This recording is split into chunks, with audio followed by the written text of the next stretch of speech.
이것은 내 성경입니다.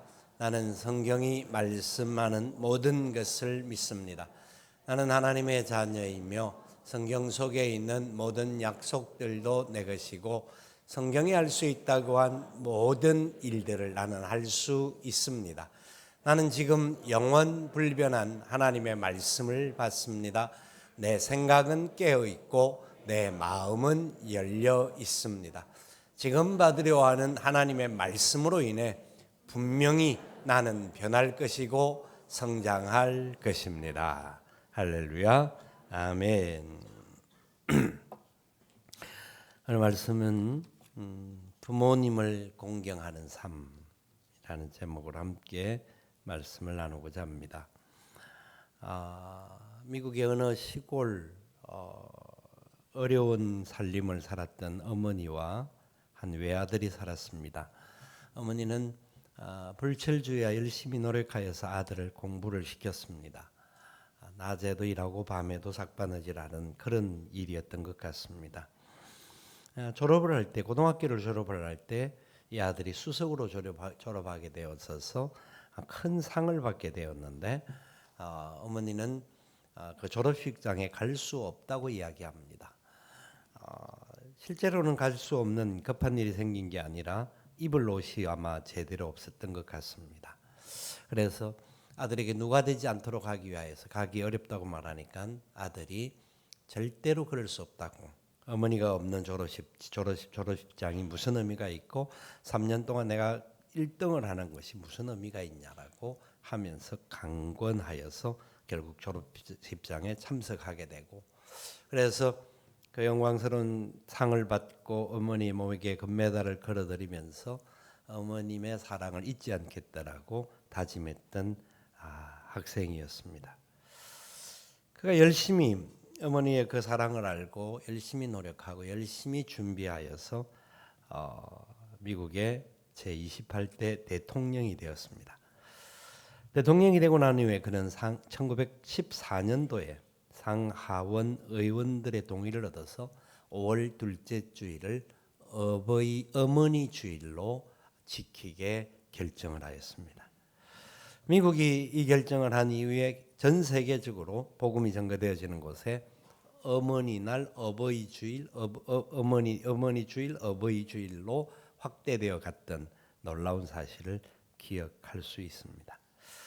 한 사람의 아름다운 모습이 많은 분들에게 공감이 되고 축복의 통로가 되었다라는 것을 알게 됩니다.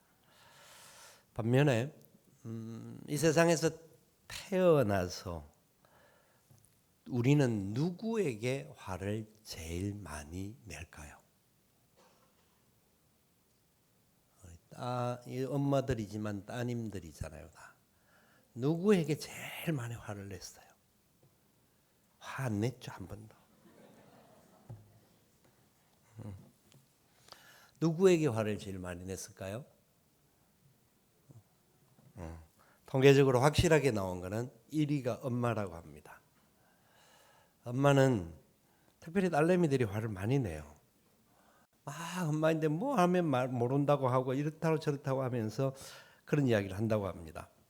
조사를 해보니까 사람의 뇌에는 자기 공간이 있고 다른 사람에 대한 공간이 있다고 그래요. 그래서 자기 공간에 있는 이 뇌가 나를 인지하는 영역인데 나와 가장 가까운 사람을 자기와 동일시하게 되고 동일시함으로 말미암아 그 사람에게 화를 많이 내는 그런 공간이 우리 속에 있다라는 겁니다.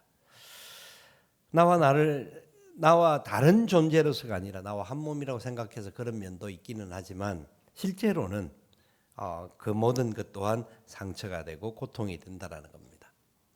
우리는 특별히 엄마들, 또 부인들, 남편도 그렇고 자식들도 그렇고 전부 다가 거의 대다수가 엄마가 화풀이 대상이 되었던 그런 시간들은 없었는지 모르겠습니다. 아주 일부의 이야기이기는 하지만 우리나라 족법 소년들이 폐륜 범죄가 있는데요. 일반적으로 하는 족법 소년의 범죄가 아니라 폐륜 범죄입니다. 2014년도에 한 건이었던 폐륜 범죄가 2022년도에 96건이 되었다고 합니다. 아마 부모를 공격하고 어쩌면 살해까지 하는 그런 안타까운 일이 우리 사회에 일어나고 있는 안타까운 모습입니다. 사람들은 여러 가지 이유를 말하고 이러저런 상황을 설명할 줄 모르지만 어쨌든지 간에 이것은 문제라는 것입니다. 오늘 성경은 이렇게 말씀을 시작합니다. 너를 낳은 아비에게 청종하고 내 늙은 어미를 경히 여기지 말지니라. 너를 낳은 아비에게 청종하고 내 늙은 어미를 경히 여기지 말지니라. 아비에게 청종하라고 말합니다. 너를 낳은 아비에게 청종하라는 거예요. 이 청종한다라는 말은 들을 청자에 쫓을 종인데요. 그러니까 말을 들을 뿐만 아니라 그 말을 순종하고 실천하는 삶을 사는 것을 청종이라고 합니다. 그런데 우리의 삶이 어떤지를 살펴볼 수 있는데 성경에도 그런 대표적인 케이스가 나오는데요. 마태복음 21장에 보면 어떤 사람이 두 아들이 있는데 포도원에 가서 일을 하게 하기 위해서 내어보냅니다. 큰아들에게 먼저 포도원에 가서 일을 하라고 말을 하니까 큰아들은 아버지께 대답을 합니다. 예, 가겠습니다 라고 대답을 해놓고 가지 않았습니다. 실천하지 않았습니다. 둘째 아들에게 가서 똑같이 이야기합니다. 포도원에 가서 일을 해라고 말하니까 둘째 아들은 안 갈래요, 싫어요 라고 말을 했지만 생각을 해보니까 잘못되었다 싶어서 회개하고 포도원에 나가서 일했습니다. 31절에 이렇게 말합니다. 그들 중에 누가 아버지의 뜻대로 하였느냐 하는 질문을 합니다. 둘째 아들이라는 겁니다. 이거는 예수님께서 유대인들을 통하여서 또 바리새인들에게 도전하기 위한 바른 가치에 대한 부분을 설명하는 내용인데 실제적으로 우리의 삶 속에서도 이것들이 일어나고 있는 일들이라는 겁니다. 여러분, 우리는 이 큰아들 둘째 아들이 다 한 모퉁이가 되어가지고 듣기도 잘하고 실천도 잘할 수 있으면 얼마나 좋겠습니까마는 듣는 척만 하고 실행하지 않는 사람이 있고 안 듣는 것 같은데도 그것을 실행하는 사람이 있다는 겁니다. 저와 여러분 어떻습니까? 하나님 앞에서도 마찬가지라는 겁니다. 성경에는 부모님의 말씀을 듣지 않고 자기 마음대로 행동한 결과 끔찍한 결과를 얻은 대표적인 사람이 있습니다. 엘리 제사장의 두 아들이 있던 홈리와 비느하스가 그 사람입니다. 그들은 제사장의 반열에 동일하게 섰던 사람인데 하나님의 법도와 아버지의 원칙을 제대로 듣지 못하고 자기들의 소견대로 행동하다가 큰 잘못을 저질렀고 끔찍한 죽임을 당하게 됩니다. 다윗의 아들 압살롬이 그랬습니다. 압살롬은 굉장히 똑똑하고 뛰어난 사람이었는데 그러다가 보니까 아버지의 말씀을 청종하지 않고 도리 아버지의 목에 칼을 들여대었던 사람이었습니다. 그 결과 자기의 목도 어느 순간에 달아나는 안타까운 죽임을 맞이하는 그런 결과가 압살롬에게 있었습니다. 하나님께서는 왜 아비에게 청종하라고 말씀했을까요? 내 아비에게 청종하라. 왜냐하면 너를 낳은 분이라는 것입니다. 너를 낳은 분이다. 오늘 말씀이 그렇게 이야기하죠. 너를 낳은 아비에게 아버지가 나를 낳으셨다라는 게 우리나라에도 그런 말이죠. 아버지 날 낳으시고 어머니 날 기르시니 라는 표현이 있듯이 성경도 분명히 너를 낳은 아비, 다른 말로 하면 이 말은 너에게 생명을 준 아비를 청종하라. 우리의 생명은 하나님께서 이 땅에 보내시는 것이지만 우리 아버지를 통하여서 어머니와 함께 생명의 역사를 나타나게 하셨다라는 겁니다.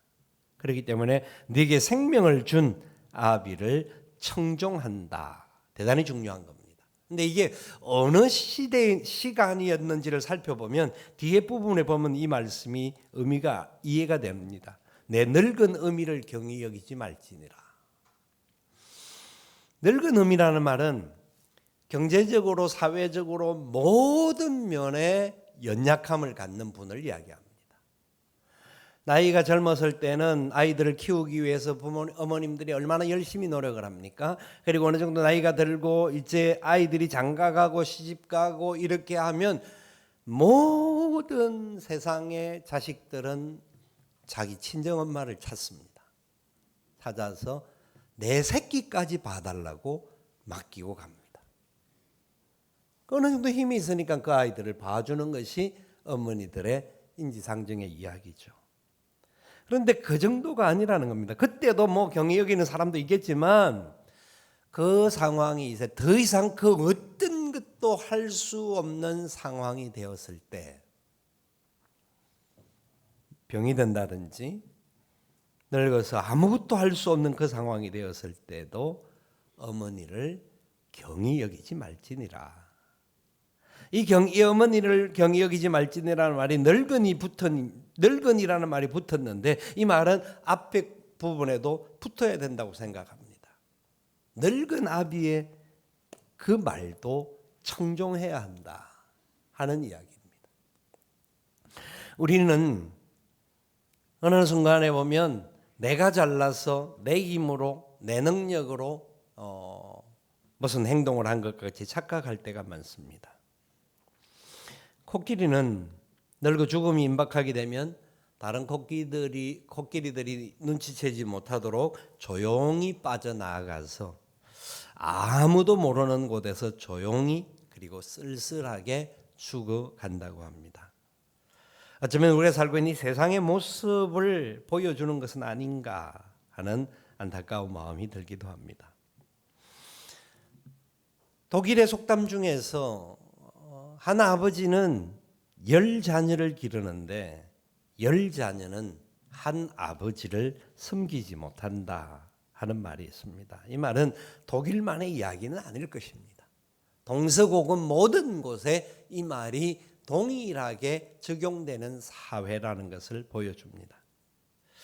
하나님께서는 하나님의 백성들에게 진짜 제대로 된 삶을 살도록 하기 위하여서 오늘 본문의 말씀을 하는데 23절 24절에 보면 진리를 사고 지혜와 훈교와 명철도 그렇게 하라는 게, 진리와 지혜와 훈교와 명철을 사는 자가 되어라는 겁니다. 그래서 팔지는 말라. 산다라는 말은 값을 지불한다라는 겁니다. 지불해서라도 이 진리와 지혜와 훈계와 명철을 붙잡아야 되는 우리의 헌신된, 그러니까 아비와 어미에 대하여서 온전한 존경과 사랑을 표현하기 위해서 무엇이 필요한가?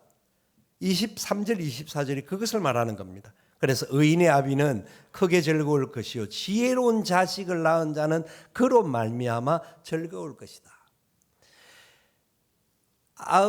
그래서 15절 16절에도 이와 같은 말씀을 이야기를 하는데 한 번 더 같이 읽어봅시다. 내 아들아, 만일 내 마음이 지혜로우면 나 곧 내 마음이 즐겁겠고, 만일 내 입술이 정직을 말하면 내 속이 유쾌하리라.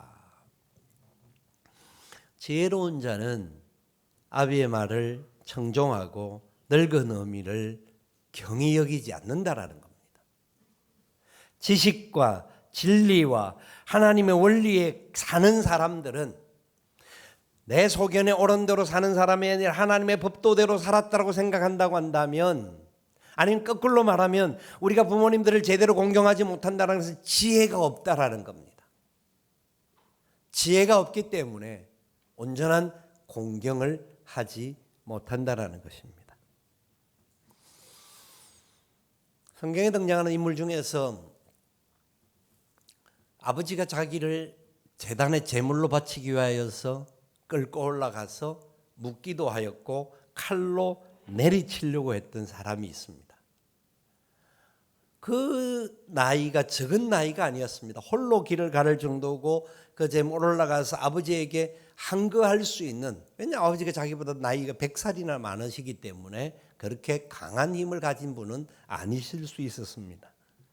그런데 이삭은 분명히 하나님과의 관계 속에서 무슨 의미가 있을 것이다 생각하여서 그것을 가지고 아버지에게 대항하거나 저항하거나 싸우지 않고 목숨을 기꺼이 같이 드릴 수가 있었습니다.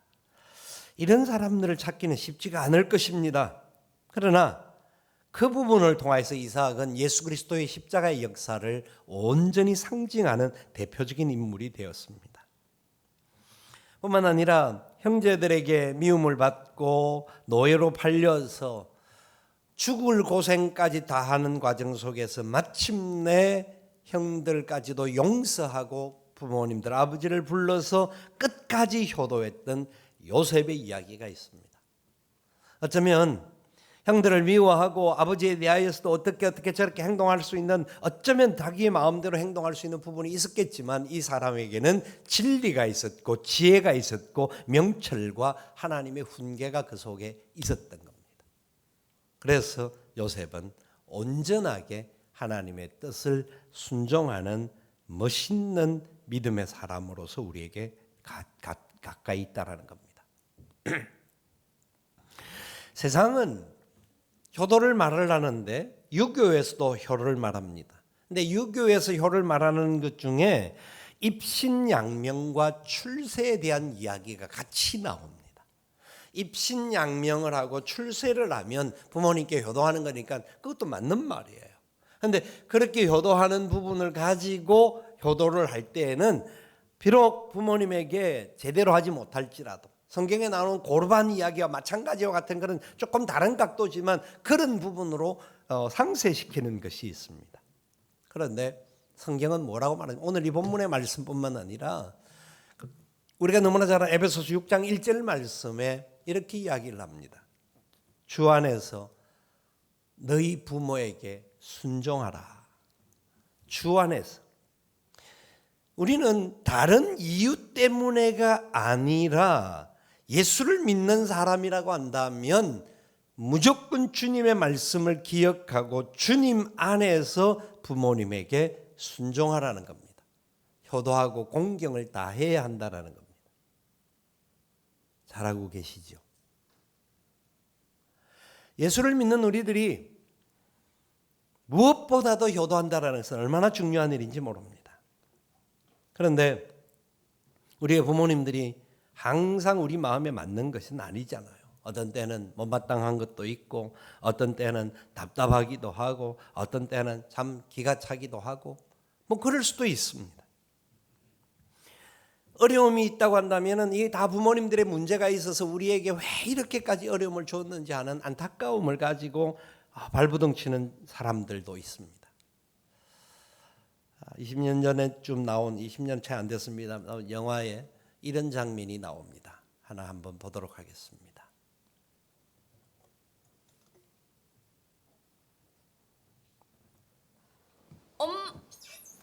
엄마, 나 선욱이. 엄마 잘 있나? 이거 들리나? 엄마, 비 오네? 기억나? 나 집 나올 때도 비 왔는데. 엄마 그거 알아? 나 엄마 미워서 집 나온 거 아니거든. 그때는 내가 엄마 미워하는지 알고 있었는데 지금 나와서 생각해보니까 세상 사람들은 다 믿고 엄마만 안 믿더라. 그래서 내가 미웠어.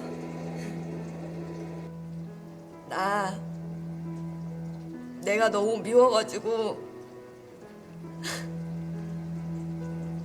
막 살았다. 미쳤나봐. 엄마,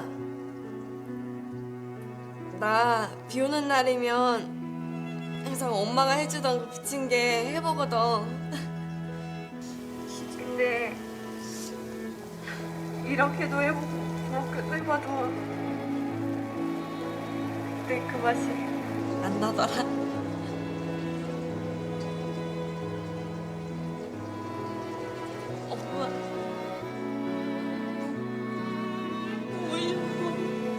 엄마 보고 싶어. 엄마 보고 싶어.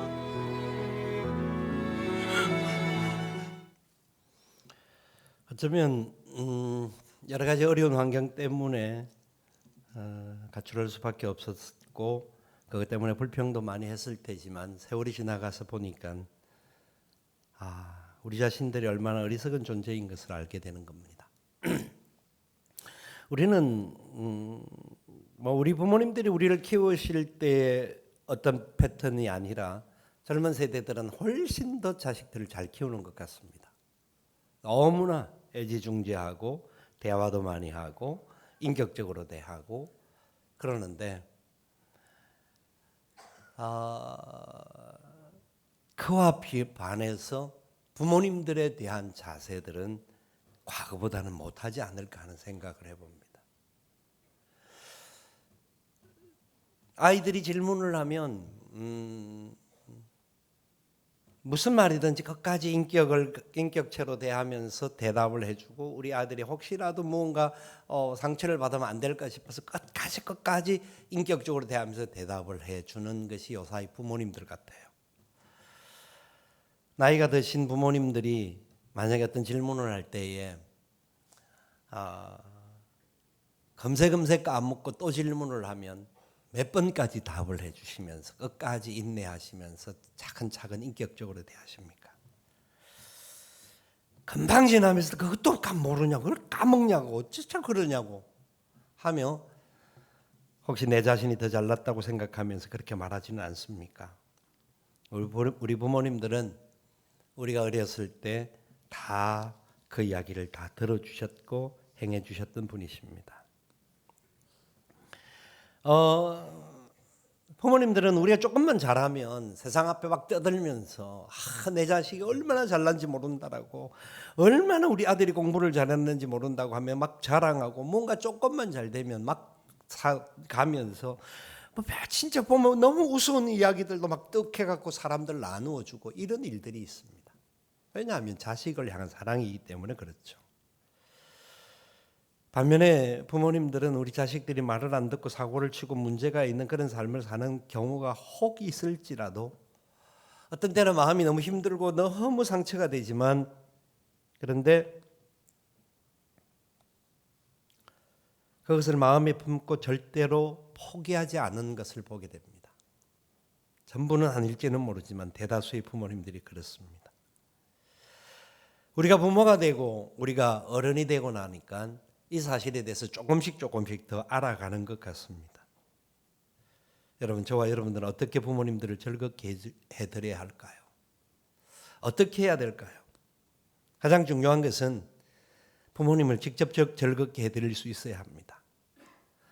내 어머니의 말을, 아버지의 말을 청종하고 어머니를 경히 여기지 않게 하고 그분들이 기쁨이 되도록 그분들이 즐거워할 수 있도록 해줘야 된다고 오늘 성경은 말합니다. 즐겁게 하는 것은요 다른 게 아니고요 가끔이라도 자주 얼굴을 보여드리는 겁니다. 특별히 아들, 딸들은 안 봐도 되지만 손주들이 있다고 한다면 꼭 보여드려야 됩니다. 저는 평생 살아오면서 그 일을 잘 못했던 것 같습니다. 바쁘고 너무나 분주하고 1년에 한 번 간혹 멀리 계셨으니까 더더욱 그랬습니다. 전화 걸려오면 또 귀찮게 한다라고 받는 척하면서 막 힘들어했던 시간들도 없지 않아 있었습니다. 그런데 한 가지 잘한 것이 있다고 한다면 대학 다닐 때 교육전도사를 할 때인데 신보산교에서 교육전도사를 하고 있는 중에 김창인 목사님 오셔서 설교를 하시면서 하나님께 11조를 드리는 건 우리가 기본적으로 아는 거니까 거기에 대한 설교를 하시고 내 부모님께 너의 수입의 11조를 가지고 부모님께 효도하는 삶을 살아야 된다. 나머지도 했지만 일단 자식들을 위한 헌금하고 이런 것들은 나중 문제고 그 두 가지를 놓고 저는 그 당시 실천하기 시작했습니다. 하나님께 11조를 드리고 부모님께 11조를 드리는 그런 삶을 살고 지내왔습니다. 사실은 신대원을 다니면서는 사례를 15만 원에서 18만 원 요 정도 받았고 신대원을 졸업하고 나서 저희 어머님이 전화가 걸려온 겁니다. 제 아내에게 전화가 걸려와서 이번 달부터 20만 원씩 보내라 그랬습니다. 제가 그 당시 얼마를 받았냐면 30만 원을 받았습니다. 몰라서 그렇긴 했습니다. 우리가 대학원이라도 나오고 이러니까 이제는 대학도 나왔고 대학원도 나왔으니까 뭔가 좀 더 받을 수 있지 않겠나 싶어서 그랬던 것 같습니다. 그럼에도 불구하고 최선을 다하여서 저보다 제 아내가 더 많이 잘 섬겼던 것 같습니다. 무언가 이상하게 우리 집에 돈이 있는 것을 누구보다도 냄새를 잘 맡습니다. 부산인데 어떻게 그렇게 잘 맡는지 모릅니다. 그때마다 전화가 옵니다. 희한해요. 나는 없다 하는데 막내니까 저는 막 투정도 부리고 그랬던 거거든요. 근데 결국은 요구하는 대로 드리지 않을 수 없었던 겁니다. 근데 저는 그것이 우리의 가족들이 더욱더 행복하고 아름답게 살아가는데 하나님께 주시는 큰 은혜요 복이었다고 생각합니다. 우리가 하나님 앞에서 그리고 더더욱 믿음으로 바로 사는 것이 부모님께 효도하는 겁니다. 믿음으로 온전히 살아야 합니다. 진짜 하나님을 기뻐하는 말씀대로 살고 순종하면서 살고 하나님이 복을 주시는지 안 주시는지를 우리가 실천하며 살아가야 합니다. 또 한 가지 중요한 것이 있다고 한다면 항상 드리는 이야기지만 혹시라도 우리 부모님들 중에서 아직까지 예수 그리스도를 믿지 못하고 계시는 부모님들이 계십니까? 돌아가시기 전에 매일이라도 찾아가셔서 부모님이 예수님을 영접할 수 있도록 여러분이 노력을 하셔야 합니다. 기도할 뿐만 아니라 찾아가셔서 계속하여 예수님을 믿는 것이 가장 행복하신 것임을, 그래서 제대로 잘하십시오.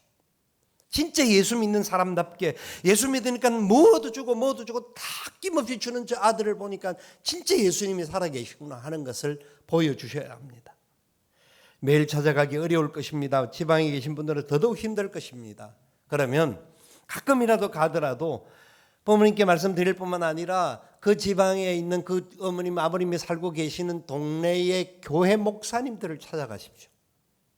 찾아가셔서 우리 부모님들 꼭 교회에 나올 수 있도록 예수님 믿을 수 있도록 좀 더 적극적으로 노력해 주시면 좋겠습니다. 우리가 기도하겠습니다. 무언가 도울 일 있으면 돕겠습니다 하면서 시골교회 모교회들을 위하여서 여러분들이 그런 헌신들을 하셔야 할 것입니다. 여러분, 그것은 하나님이 기뻐하실 뿐만 아니라 우리 부모님들도 나중에 이 세상을 끝나고 나서도 천국에서도 만나는 그 놀라운 기쁨과 영광의 역사를 함께 누리게 되는 날이 오게 될 것이기 때문입니다. 우리 교회는 할 수만 있으면 어른들을 섬기는 일에 최선을 다하려고 노력을 합니다. 그래서 연초에 1, 2월 달에 경로신방을 하기도 하고요. 경로대학도 하고 경로식당을 열면서 어른들을 섬기는 것이 어버이날에만 하는 것이 아니라 우리의 일상 속에서 이 일들이 진행되어야 한다 하는 것을 가지고 지금까지 달려왔더랬습니다. 하나님께서 약속하신 복을 주신다라고 믿습니다. 부모님께 잘하는 사람들에게 하나님 어떤 복을 주시느냐? 에베소서 6장 3절에 이렇게 말씀합니다. 이로써 네가 잘되고 땅에서 장수하리라. 아멘. 신명기 5장 16절을 보실까요? 같이 한번 읽도록 하겠습니다. 너는 내 하나님 여호와께서 명령하신 대로 내 부모를 공경하라. 그리하면 내 하나님 여호와가 내게 준 땅에서 내 생명이 길고 복을 누리리라. 아멘. 하나님은 하나님의 자녀들에게 부모님들을 공경할 것을 명령하셨습니다. 왜냐하면 그 명령대로 순종하는 자들에게 복을 주시고 싶었던 겁니다. 이 땅에서 잘되고 장수하고, 그냥 단순히만 장수하는 것이 아니라 잘되고 장수하게 하신다라는 겁니다. 그런 은혜와 복을 하나님의 자녀들에게 하나님 주시어서 이 세상에 사는 수많은 영혼들이 하나님을 믿고 믿음으로 살면서 저렇게 살면은 복을 받는구나 하는 것을 우리를 통하여 보이게 하시기 위함이었습니다. 여러분, 우리의 부모님들은 우리가 섬기고 싶어도 어느 시간이 지나면 우리 곁을 떠나십니다. 어느 날 되면 양가 부모님들이 다 살아계지 않는 날이 오는 날이 있습니다. 그때 되면 우리가 제일 큰 어른이 되는데 하나님 앞에서 부모님들을 제대로 섬겼던 모습들을 자녀들에게 보여주고 그 자녀들이 부모들을 제대로 섬기는, 세상이 아무리 각박하고 세상에 사는 것이 힘들고 세상에 사는 것이 너무나 여러 가지 면에 있어서 막 힘들고 압박이 된다 할지라도 그 상황에도 부모님을 제대로 섬기는 자들에게 하나님 복을 주신다고 약속하셨습니다. 고려장이 없어졌던 역사적인 배경을 압니다. 우리가 부모에게 어떻게 하는지를 자식들이 봅니다. 그 자식들이 부모에게 또 효도하게 되는 것이 놀라운 말씀의 원리입니다. 이 은혜가 저와 여러분 가정 속에, 우리의 삶 속에 넘치고 우리 부모님들이 살아생전 모든 시간들 동안 하나님께서 그의 영광 돌리며 건강하게 살아가는 그런 일에 쓰임받을 수 있는 우리 모두가 될 수 있기를 살아계신 예수님의 이름으로 축원을 드립니다. 아멘.